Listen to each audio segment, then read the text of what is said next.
It all started a few years back, right before summer break. It was the very last day of 8th grade, and the atmosphere at school was exactly what you'd imagine. Loud, excited, and bittersweet all at once. Students were running up and down the hallways, laughing, hugging, taking pictures, and writing messages in each other's yearbooks. For most of us, it was the last time we'd see each other before moving on to high school, so it felt big. My middle school was huge, more than 1,000 kids, easily. To keep things from turning into total chaos, the teachers had set up a system. They collected our yearbooks and passed them around different classrooms so everyone could sign without having to chase each other down. Of course, that also meant anyone could write anything they wanted in your book, even if you barely knew them. Teachers tried to watch, but it wasn't perfect. A few kids I knew had gotten mean notes from bullies in the past. When the day ended, I got my yearbook back and sat down to flip through it. The first pages were filled with normal stuff, doodles, jokes, and cheesy little goodbye messages from my friends. But then something caught my eye. In one of the pages, under the photo of a kid I didn't even recognize, there was a name written in big looping letters. Samuel Robinson III.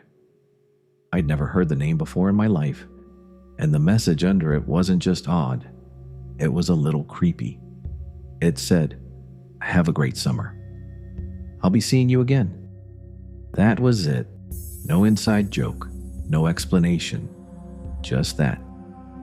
I stared at the page for a while, trying to remember if maybe I had a class with him or had seen him in the hallways. Nothing. I'd never spoken a single word to anyone named Samuel Robinson III, and yet he'd written something in my yearbook that sounded like a warning. Still, school was over. I figured it was just some weird kid being weird. Later that evening, I tried to shake it off. I was at home having a sleepover with my 3 best friends, Kevin, David, and Kieran. We were down in the basement playing video games, eating chips, and goofing around. My parents' bedroom was 3 floors above us, so we could be as loud as we wanted without waking them. Around 2 a.m., we were joking on my dad's old rowing machine when we suddenly heard a knock at the storm door. It wasn't a random knock either. It was sharp and rhythmic. Tap, tap, tap, pause, tap, tap, tap. We all froze. "Who the hell knocks on a basement storm door at 2 in the morning?" I whispered. We stayed quiet for a moment, hoping whoever it was would leave. But then Kieran, being Kieran, called out loudly, "Who's there?" I wanted to strangle him. Up until then, whoever was outside might not even have known we were down there. But now they did. After a pause, we heard a voice. It sounded like a teenage boy. High-pitched, cheerful, almost like he was trying to be friendly. "Come around to the back door," the voice said. That sent a chill down my spine. Whoever it was not only knew kids were in the basement, but also knew the layout of my house. My friends thought it was hilarious. "Maybe it's one of your friends trying to prank you," David said. "Let's check." Against my better judgment, they pressured me into going upstairs. My heart was pounding as we crept to the back door. Through the narrow glass panel beside it, I could see someone standing under the dim porch light. And that's when my stomach dropped. It was him. The same kid whose name I'd never heard before. The one who signed my yearbook, Samuel Robinson III. My friends reached for the lock, but I stopped them. "Don't," I hissed. "I know who this is." They looked at me like I was crazy, so I explained about the yearbook. Their smiles faded. Outside, Sam kept glancing at us through the glass. Then he started motioning with his hand, as if telling me to come to the side window. He didn't look dangerous. He didn't look like an adult or a criminal. He just looked like a kid from school. That's probably why my friends weren't as scared as I was. But I wasn't opening that door. Instead, I cracked open the kitchen window just an inch. "What do you want?" I asked. He stepped closer. "Oh," he said, smiling. "So you got my message." Then he introduced himself again, like we were supposed to be friends. He said he had always watched me from afar. He said we could have been best friends if I'd given him a chance. I nodded nervously, agreeing with whatever he said, because I didn't want to set him off.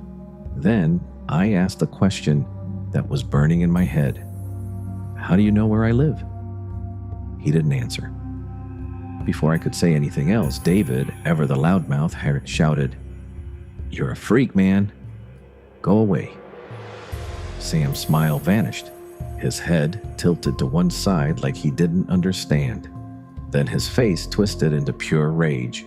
He started screaming about how he hated my friends, screaming about how my ex-girlfriend hated me, screaming things he had no business knowing. He reached for the window and tried to force it open. I slammed it shut and locked it. He snarled and started banging on the glass like an animal.